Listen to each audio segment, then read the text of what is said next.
So I'd like to talk about an episode of Babylon 5. It is episode 10 in season 1. I believe it's called Believers. Okay. The basic storyline is this. Some aliens come to Dr. Sinclair. Their son is sick. He has a blockage in his throat. And from what I understand in the episode, the doctors in their planet can't do anything about it. So they're hoping that Babylon 5, this doctor has something he can do. Now the problem is this. The procedure is actually very simple, okay, but he has to perform surgery, okay. The parents have some weird religion where if you cut into the body, the soul will escape, all right. So they want a non-invasive way of doing it, which he tries to do at first, but he can't do it. So eventually he has to level with them and tell them, look, your son's gonna die, okay, unless you let me do this surgery. So it kind of creates this adversarial relationship between him and the parents. He wants what's best for the son. The parents want what's best for the son. Okay, in their mind, if he cuts into his son, he's gonna die. Okay, he's gonna lose his soul. Okay, and from the doctor's standpoint, it's kind of a kooky religion. Hey, you're gonna let your son die because it's goofy religion. So the doctor does go to Commander Sinclair and try to get him to override the parents. And he brings up something that happened in a previous episode, I think the pilot. It was called The Gathering, okay? When Commander Sinclair disobeys the express wishes of the Vorlon Empire when he orders the doctor at the time, Dr. Ben Kyle, to operate on Kosh, following the assassination attempt on his life. So, now, Commander Sinclair says, I'll take it under advisement, I'll consider it, but it's a slippery slope. I already cracked open that door. I don't want to open it all the way and walk through, because he doesn't want this situation where every time they disagree with some alien point of view, again, whatever, their religion or their viewpoints, that we're just going to come here and we're going to override it.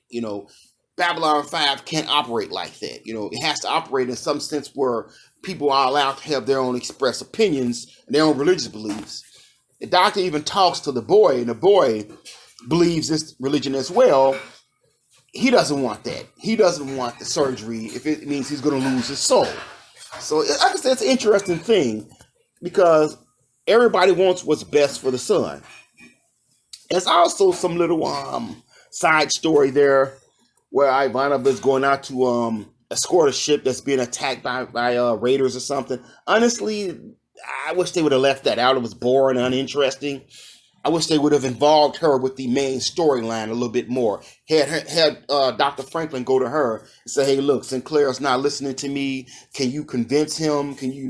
I would like to have seen her input on that. Now, don't get me wrong. I know with Babylon 5, you have these situations where something you think is minor will play a big role later on. I don't remember a lot of these season 1 episodes. I haven't watched them in a long time.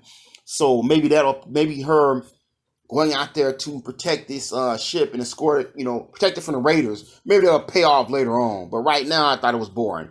Okay. So basically, the parents, they go around and they actually ask all of the alien ambassadors to override Sinclair because they don't know what Sinclair is going to do. Okay. Interestingly enough, the one person who seemed like he was actually interested in helping them was actually Londo. And he told him, hey, I could try to override Sinclair, but it's going to take money and it's going to take time. And quite frankly, my government is not going to want to pay that for non-Centauri.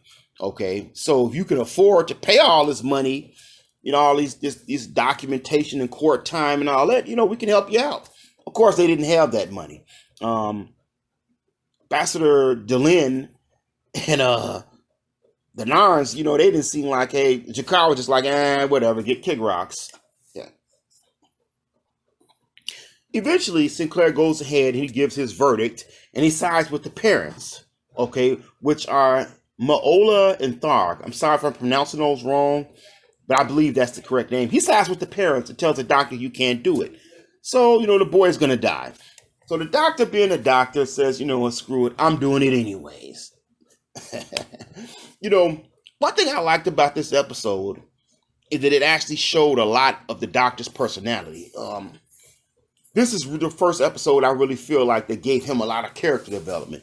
You saw that he's a little bit arrogant. He thinks he knows it all. And he even has a bit of a God complex, okay? At one point, him and Sinclair have a conversation, and he mentions that to him, that, you know, you're kind of arrogant. You're mocking, you're basically saying that religion is kind of stupid, but he says you're almost like you're making yourself out to be God. And he says, well, you know what? People come to me when they're sick and they're injured and they want me to heal them. So I might as well take the authority as well. Okay.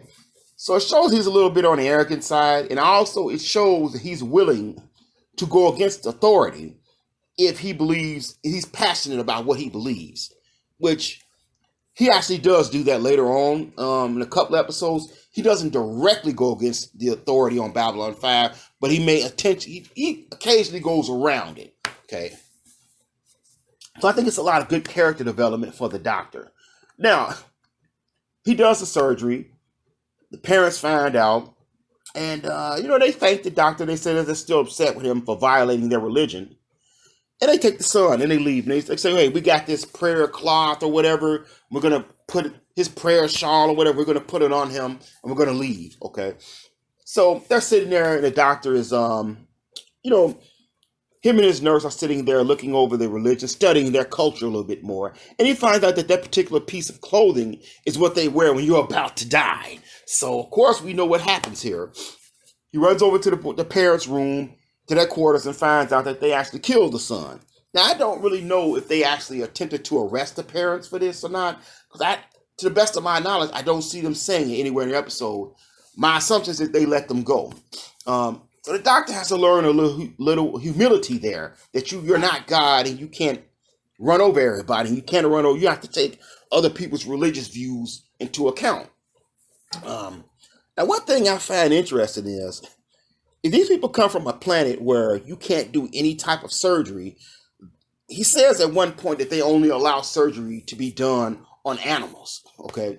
So this is a simple medical procedure that, the Doctor can easily perform. It's not a major medical procedure. So how many people on that planet are actually dying? Okay. They don't really mention that in the episode, because if you're unable to perform a minor medical procedure, what happens if a person has something seriously wrong with them where the Doctor would actually have to do a major medical procedure? How many people on your planet are dying? Okay, the death toll would have to be staggering. And they never really mentioned that. They never mentioned that here. And I would say that, hey, maybe they have some other technology where they can remove things or remove a blockage or do some type of surgery without cutting into you. But the problem is, I believe he mentions at one point that their doctors couldn't do anything. Okay, so I don't know. That's something I really wish that the episode would have talked about a little bit more about their home planet and what's going on there. Because, I imagine you have to have a huge death toll if you can't, do any type of real surgery on anybody. I love this episode. I love this episode, not just because it gives the Doctor some character development and you learn about his personality a little bit more. I love the episode because it does not have a happy ending. Sorry. It doesn't have a happy ending. I watch so many science fiction shows and it's always a happy ending. If this was Star Trek or one of these other science fiction shows, it probably would have been a happy ending.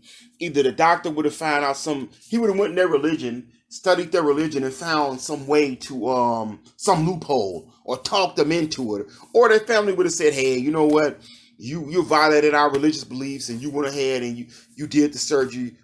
Screw it, whatever. You changed our minds. We're gonna look at it a different way. Maybe, God works in mysterious ways and he wanted you to do it or something. Here, the parents actually killed their son. Okay, there was no happy ending here. No one was happy. The parents were sad, the Doctor was sad, and Sinclair was angry because he violated his direct orders. Okay. And I like that. I like Babylon 5 didn't always have a happy ending. Okay, or sometimes the ending was in the middle. It wasn't a bad ending, but it wasn't a great ending either. It was kind of in the middle. I like that. I like shows that do that. When I watched this as a teenager, this episode was kind of shocking to me. Okay, when he goes in the room to see this boy that's dead, I guess the actor playing Dr. Franklin, his acting and the way the parents was behaving, I don't know. It was a dark scene. It was very dark. There was no blood or anything around, or anything like that, or They didn't show them strangling the boy, but him just laying on that bed like that, he's dead. And I think the little music that was playing, it was kind of creepy to me when I watched it as a teenager. I couldn't believe it. I'm like, wow, they actually killed their son. They actually let them put that in there. You know, they actually didn't have a happy ending, because the first time I saw this episode, that's what I expected. I expected some type of happy ending. But you know, man, one of my favorite episodes, I think the acting was great in this episode. There's no real fighting or action going around.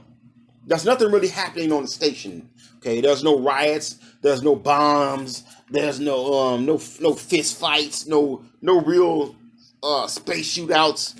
Okay, the whole episode is just pushed along by the great acting and the doctor butting heads with these alien parents and them going around talking to people on the station. It was a great episode, you know, one of my favorite episodes and definitely worth watching. Yeah, the only real issues that I have with this episode was the way I felt like them using Ivanova in the way they did. The little subplot with her was kind of boring. Also, I have season 1 on DVD.